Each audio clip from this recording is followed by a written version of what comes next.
யார் கனி கொடுக்க முடியும்? இது இயேசு கிறிஸ்துவுக்குள் பிரியமான என் சகோதர சகோதரிகளே, இந்த நிமிட நட்சத்திரக்கு இயேசுவின் நாமத்தில் நான் உங்களை அன்போடு அழைக்கிறேன். யார் கனி கொடுக்க முடியும்?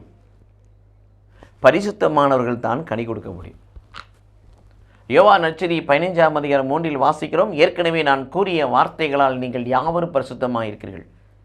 பரிசுத்தமாக இருக்கிறவர்கள், பரிசுத்தமாய் அழைக்கப்பட்டவர்கள், கடவுளால் பரிசுத்தமாக்கப்பட்டவர்கள் தான் கடவுள் விரும்புகிற கனிகளை கொடுக்க முடியும்.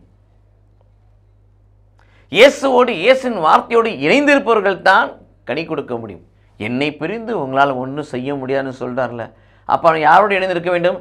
இயேசுவோடு, இயேசுவின் வார்த்தையோடு இணைந்திருந்தால்தான் கனி கொடுக்க முடியும்.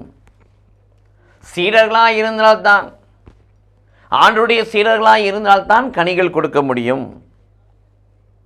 கனிகள் கொடுக்க முடியாத கழிக்கப்பட்ட கிளைகளாக இருக்கின்ற பொழுதுதான் நாம் கனி கொடுக்க முடியும். ஐயோ கடிக்கிறார்களே என்று துன்பத்தை கண்டு ஓடி நம்ம நினச்சலாம் கனி கொடுக்க முடியாது. அந்த கிளை வடி இருக்கும், அது கழிக்கப்படுகின்ற பொழுது தான் அதிகமாக கனி கொடுக்குது.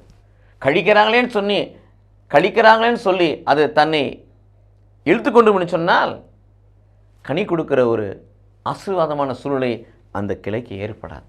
இயேசு கிறிஸ்துவுக்குள் பிரியமான என் சகோதர சகோதரிகளை, பரிசுத்தராக இருப்போம்.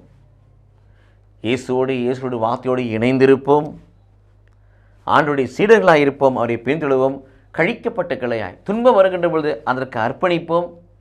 மிகுந்த கனி கொடுத்து ஆண்டவருடைய திருநாமத்தை மகிமைப்படுத்துவோம். கடவுள் நம்மை ஆசீர்வதிப்பாராக. ஆமென்.